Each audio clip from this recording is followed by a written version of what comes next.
The holographic display of Earth rotated one final time before General Zorax dismissed it, with a flick of his sensor tendrils. His 7 pupils contracted simultaneously, a sign of supreme confidence among the Zorvian elite. "Begin simultaneous deployment sequence," he commanded, his voice resonating through the crystalline communication pathways linking all 300 vessels. Priority targets, as identified in Stratagem 1243. Throughout the flagship, Zorvian crew members moved with mechanical precision, their translucent bodies pulsing with coordinated light patterns that served as secondary communication. None spoke. None needed to. The hive consciousness that bound them operated with perfect efficiency, the product of evolutionary development that had eliminated the inefficiencies of individuality eons ago. Lieutenant Commander Nexus, head of Xenobiological Assessment, approached with a data crystal pulsing between her appendages.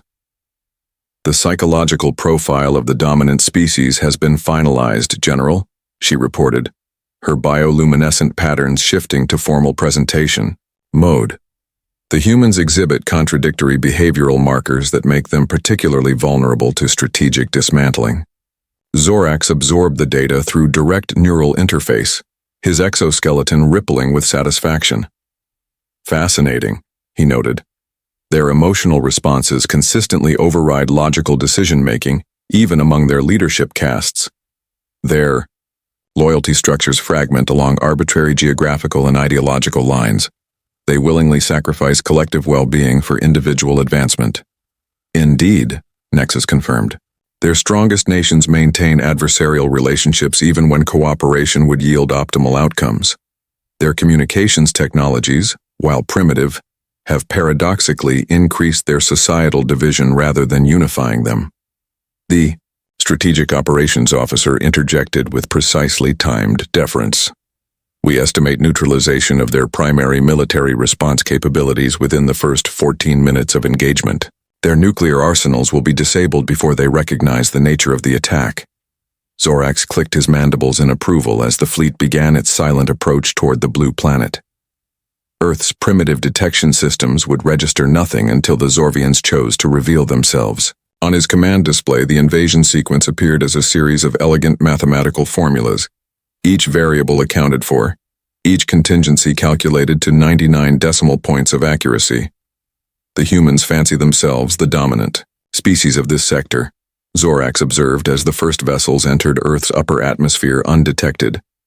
"Yet they have expended more resources fighting each other than advancing their technological capabilities. Their greatest minds are diverted to entertainment rather than expansion. Their potential has been wasted on internal conflict." The fleet moved into pre-designated positions with choreographed grace, each ship hovering precisely above its target. Zorax savored the moment of perfect execution, unaware that the collective's fundamental error, the variable they had discounted, as irrelevant, would soon transform their certain victory into unprecedented defeat.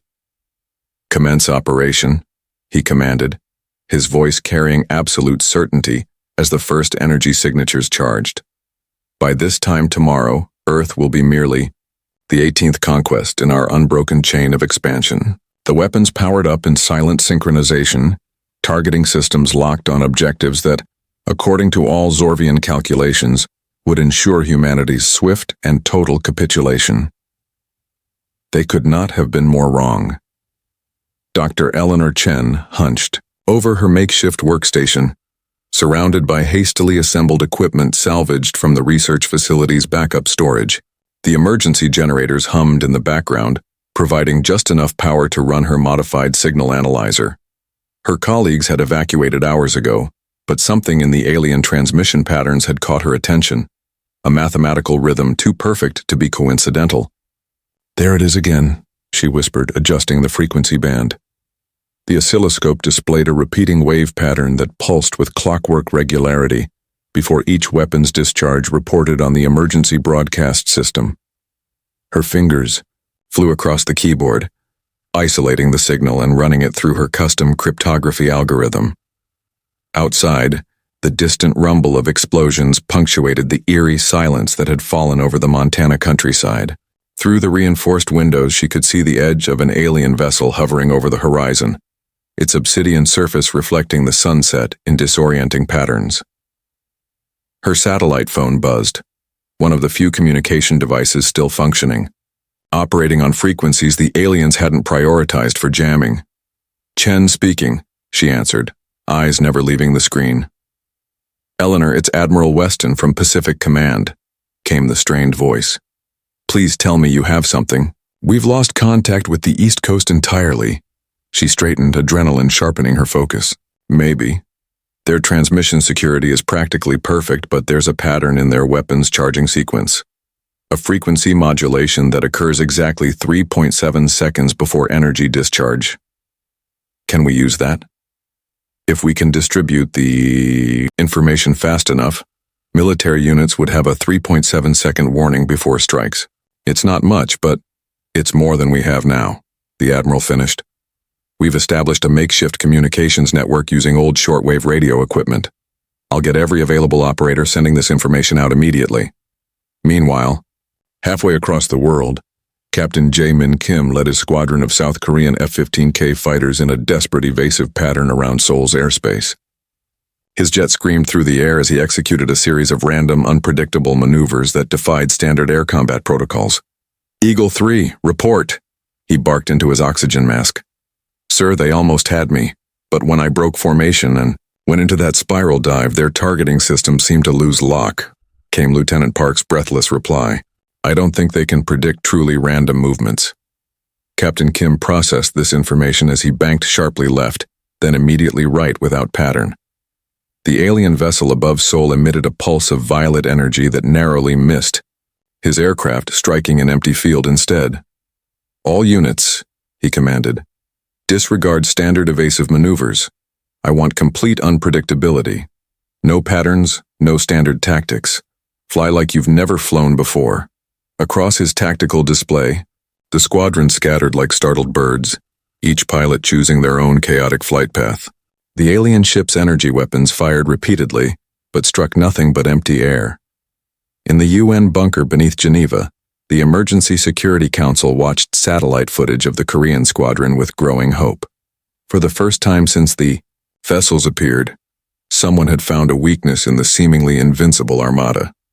"Get me those pilots on the line," the Secretary General ordered. "And find that scientist in Montana. We need to coordinate what we've learned immediately."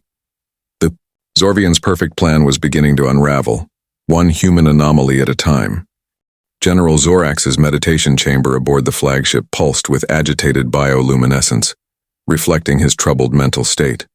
The senior analysis officer stood before him, her exoskeleton dimmed in the traditional posture of bearing unwelcome data. "Explain this deviation," Zorax demanded, gesturing at the holographic battle projection where human resistance points glowed like stubborn embers that refused to be extinguished.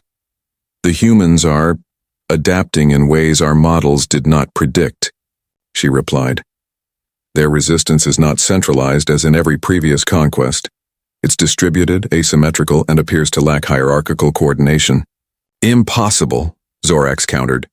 "All sentient species organize in predictable power structures. Find their command centers." "That's the anomaly, General.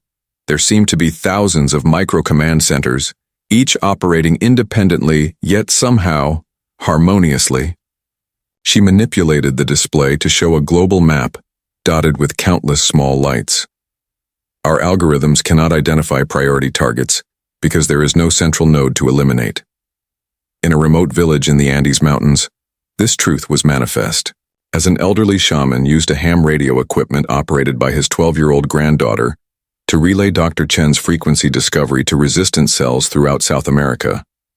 The information traveled through a human network that followed no logical pattern, passing from scientific outposts to indigenous communities, from fishing vessels to mountain monasteries. "Grandfather, another transmission from the Arctic station," the girl said, adjusting the dial with expert precision. Her small fingers had never touched such equipment before the invasion, yet she had mastered it within hours through necessity. The old man nodded, committing the new information to memory before speaking into the microphone in a mixture of Spanish and Quechua, that would confound any Zorvian listening algorithm attempting to decode human languages. Similar scenes unfolded across the planet. In the rubble of Kiev, Ukrainian special forces shared tactical information with their Russian counterparts. Enemies just days ago, now unified by a greater threat. Japanese cybersecurity experts worked alongside North Korean hackers, pooling their knowledge of systems infiltration. Zorak studied the reports with mounting concern. His neural tendrils connected directly to the ship's computational matrix, seeking patterns where none seemed to exist. The human resistance should have fractured along pre-existing conflict lines, he muttered. Their historical data shows consistent inability to cooperate across cultural boundaries. The analysis officer's sensory appendages rippled with hesitation. We are detecting unprecedented cooperation between previously antagonistic human factions. It appears the external threat has temporarily overridden their internal divisions. Temporarily, Zorax emphasized, trying to reassure himself. This cooperative phase will collapse once immediate survival pressure decreases. Yet even as he spoke, the tactical display updated with new information. Another Zorvian ground patrol ambushed by a force composed of former adversaries. Another communication node compromised by a decentralized hacker collective. Another supply depot raided by an improbable alliance of local resistance fighters. The perfect equations that had predicted swift victory were unraveling thread by thread. For the first time in his centuries-long military career, General Zorax faced a disturbing question. What if the collective's fundamental understanding of sentient behavior was incomplete? Outside his chamber, the lights dimmed briefly as the flagship's systems processed an unprecedented request from the Supreme Collective. A complete reassessment of human psychological parameters. The Brazilian mining facility's cavernous main chamber echoed with the sounds of improvisation.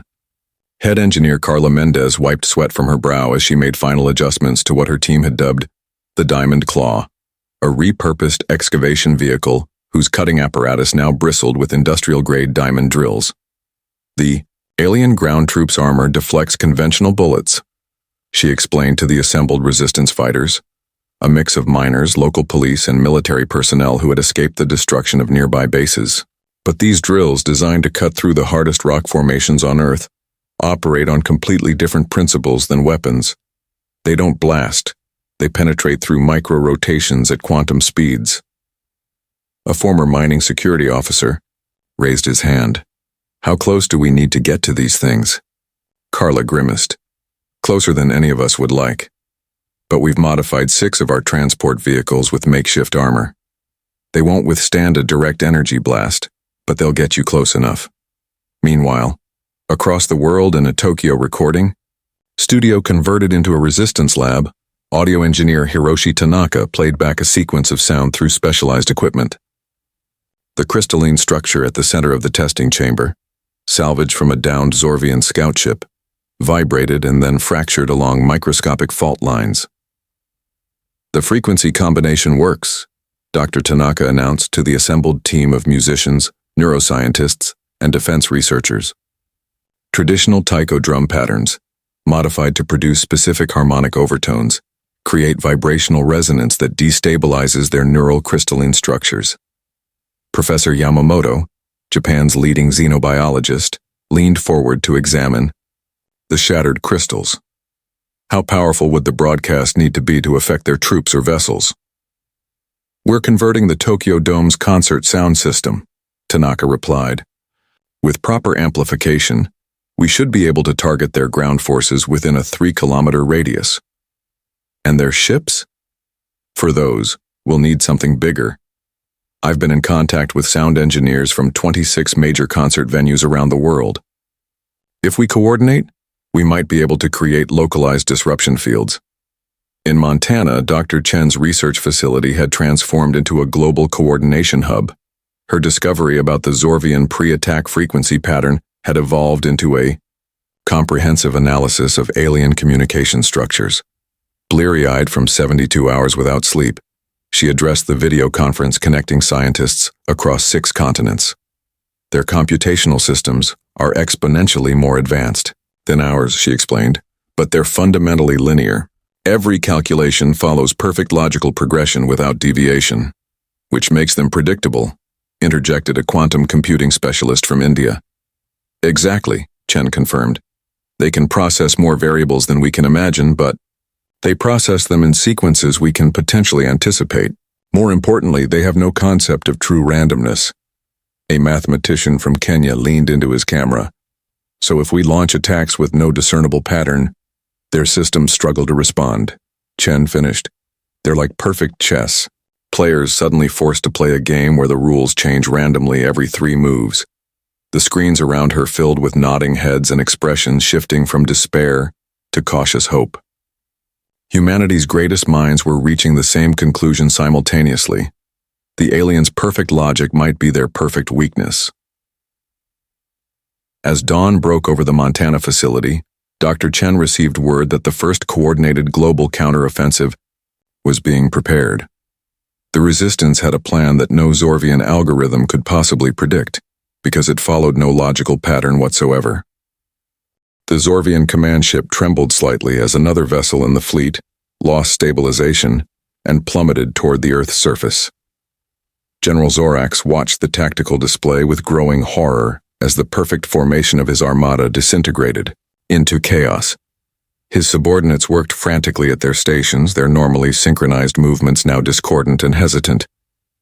The humans have deployed a network of transmission devices emitting contradictory command signals, reported the communications officer, her crystalline skin pulsing with distress patterns. Our systems cannot distinguish between authentic commands and the human counterfeits. Zorax connected his neural tendrils to the main computational array, attempting to isolate the interference pattern. The sensory overload nearly overwhelmed him. Thousands of human signal sources broadcasting simultaneously, each using different frequencies, power levels, and encoding schemes. There was no pattern to isolate, no algorithm to counter the assault, because there was no single assault to counter. How are they coordinating this attack without central command? He demanded, withdrawing his tendrils with an uncharacteristic gesture of frustration. On the outskirts of Nairobi, 16-year-old Amara Okafor crouched beside a makeshift transmitter, cobbled together from salvaged satellite equipment and modified cell phone components. Her brother Jabari kept watch as she adjusted the frequency according to the instructions received via shortwave radio. 30 seconds until we switch frequencies, Jabari whispered, checking his watch. Amara nodded, fingers flying across the jury-rigged controls. She had been a coding prodigy before the invasion. Now she was part of a global network of amateur radio operators, hackers, and electronics enthusiasts, executing Dr. Chen's brilliantly simple strategy.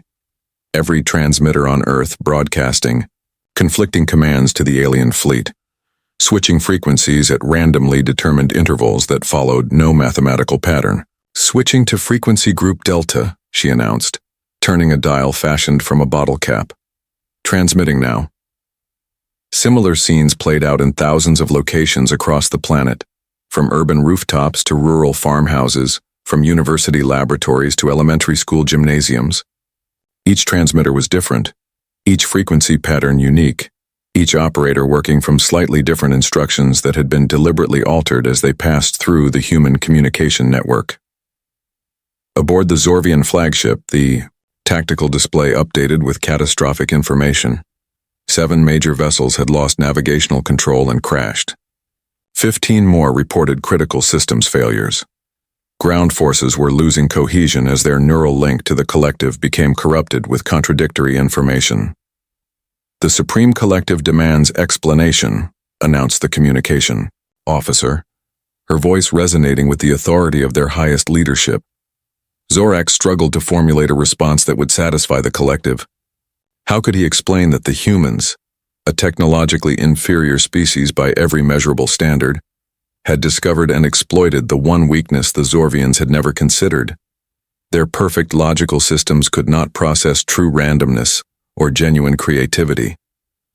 We face an unprecedented tactical situation, he finally replied, the closest a Zorvian could come to admitting failure. Request immediate authorization to implement strategic withdrawal protocol. The silence that followed his request hung, heavy in the command chamber. In 12 millennia of expansion, no Zorvian commander had ever suggested retreat. Yet as another vessel spiraled toward the Earth trailing iridescent smoke, even the Supreme Collective could not deny the mathematical reality. Their perfect invasion had failed. The United Nations emergency session convened in a hardened underground facility beneath the Swiss Alps, one of the few official chambers still intact after the Zorvian assault. Representatives from 193 nations crowded the makeshift assembly hall, former adversaries sitting shoulder to shoulder, ideological differences temporarily set aside in the face of humanity's greatest challenge. Secretary General Okonjo rose to address the assembly, her voice steady despite the exhaustion evident on her face. The alien retreat presents us with a critical decision point. We can rebuild our damaged world, or we can pursue the threat to its source. Dr. Chen stepped forward, her presentation appearing on screens throughout the chamber. The Zorvians believe we'll focus on reconstruction. Their predictive models indicate a 97% probability that Earth will return to internal division once the immediate danger passes. She paused, allowing her gaze to sweep across the assembly. We must prove them wrong again. She gestured, and the screens displayed schematics of hybrid propulsion systems, weapons platforms, and navigational arrays. Our teams have reverse-engineered key components of Zorvian technology. With global cooperation, we can modify existing spacecraft and build new vessels within weeks rather than years. In the audience, the Chinese delegation exchanged glances with their American counterparts.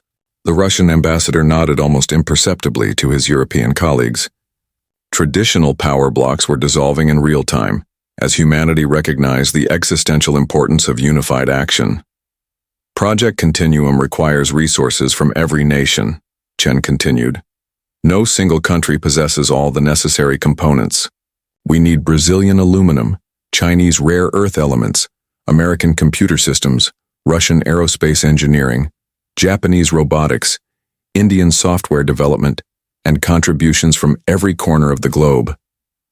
The assembly erupted into simultaneous discussion, but notably absent was the bickering and positioning that had characterized previous international gatherings. The tone was urgent, practical, focused on logistics rather than politics. Meanwhile, at the former Kennedy Space Center, now designated Continuum Launch Facility Alpha, the skeletal frames of vessels unlike any previously constructed on Earth took shape under massive assembly domes. Engineers from 57 countries worked in continuous shifts, implementing designs that merged human ingenuity with salvaged alien technology. Commander Sarah Hassan, former NASA astronaut selected to lead the first pursuit vessel, watched as her ship's hybrid propulsion system underwent final calibration. The engineering team represented 23 nationalities, their conversations a blend of languages unified by common purpose. How soon can we launch? She asked the chief engineer, a former Chinese military scientist. 72 hours, he replied, checking diagnostics on his tablet. The gravitational compensators are performing beyond specifications. Your crew? Ready. We've completed simulator training using the Zorvian flight data. The multinational command structure has been finalized.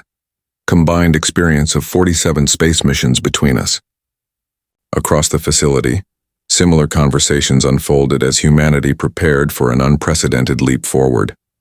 In underground bunkers, strategic command teams plotted intercept courses to the Zorvian rendezvous point. In university laboratories, xenobiologists developed countermeasures against potential alien biological weapons. In makeshift factories worldwide, components flowed into the global supply chain, feeding the rapidly growing fleet. Aboard his retreating flagship, General Zorax remained unaware of the transformed Earth he was leaving behind. His tactical assessments, based on historical human behavior patterns, projected decades of rebuilding before Earth could pose any threat to the collective. Like all of his previous calculations regarding humanity, this one too would prove catastrophically wrong. The Zorvian fleet maintained perfect formation as it retreated through the outer solar system, each vessel precisely positioned according to tactical optimization algorithms. Yet beneath this appearance of order, unprecedented turmoil rippled. through the collective consciousness linking all Zorvians. In his private meditation chamber, General Zorax struggled to process the cascade of contradictory thought patterns flooding the neural network. The seventh-tier strategists responsible for military doctrine refined over millennia demanded immediate deployment of annihilation weapons to sterilize Earth before humans could further develop their understanding of Zorvian technology. Their logic was impeccable, their reasoning flawless, and yet for the first time their perfect calculations faced opposition. The humans represent a unique cognitive paradigm, argued the fourth-tier biologists through the shared consciousness. Their neural architecture enables creative problem-solving capabilities we have never encountered. Destroying them would eliminate an opportunity to enhance our own evolutionary development. Zorax felt the weight of these conflicting viewpoints straining the collective consciousness. Throughout Zorvian history, all decisions had been reached through logical consensus. Disagreement was mathematically resolved, with superior reasoning automatically recognized and accepted by all. Yet now, equally valid logical pathways led to contradictory conclusions.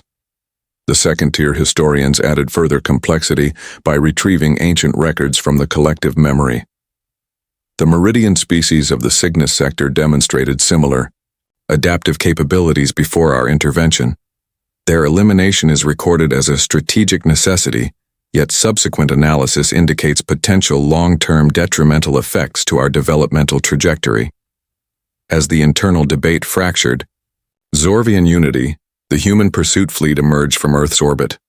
Commander Hassan's flagship led the formation, followed by 37 vessels of varying sizes, each incorporating salvaged Zorvian technology merged with human engineering. The fleet's configuration defied conventional tactical logic, with smaller vessels positioned ahead of larger ones and seemingly random spacing between ships. "They're tracking our approach," reported Lieutenant Commander Rodriguez from the tactical station.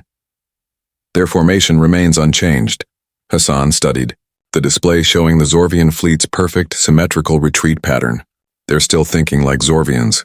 Predictable, logical, vulnerable." She opened a channel to the entire human fleet. "Implement dispersal pattern Omega. No ship is to maintain fixed position relative to any other. Randomize your approach. Vectors as briefed." The human fleet dissolved from formation into apparent chaos, each vessel following an unpredictable trajectory, while maintaining overall progress toward the Zorvian position near Jupiter. The maneuver would have horrified traditional human military strategists, but against the Zorvians, it created an unsolvable tactical problem. There was no pattern to predict, no strategy to counter. Dr. Chen's voice came through the command channel from Earth Control. "Commander, quantum transmission ready on your mark. The signal will penetrate their neural network directly." "Understood," Hassan replied. "All vessels maintain irregular approach. Prepare to broadcast on my command." Aboard the Zorvian flagship, the tactical officer's crystalline skin pulsed with alarm patterns. "General, the human vessels are executing movement patterns with no discernible tactical logic. Our predictive systems cannot establish targeting solutions." Zorax stared at the display, watching the human fleet's chaotic approach with growing dread. For the first time in his centuries-long existence, he faced an enemy whose actions he could not predict, and in that unpredictability lay humanity's greatest weapon. The neutral space station orbiting Earth gleamed like a silver medallion against the blue-green backdrop of the recovering planet. Inside the grand diplomatic chamber, representatives from every Earth nation sat across from the Zorvian delegation, the contrast between species stark under the chamber's crystal lighting. General Zorax, his once militant exoskeleton now bearing the muted blue-green colors of the reformed diplomatic consortium, activated the holographic projector at the center of the room. Above the assembled delegates, a three-dimensional model of Earth appeared, overlaid with 5 centuries of Zorvian surveillance data. "Our analysis began in your Earth year 1526, Zorax explained, his translator converting his crystalline resonances into human language.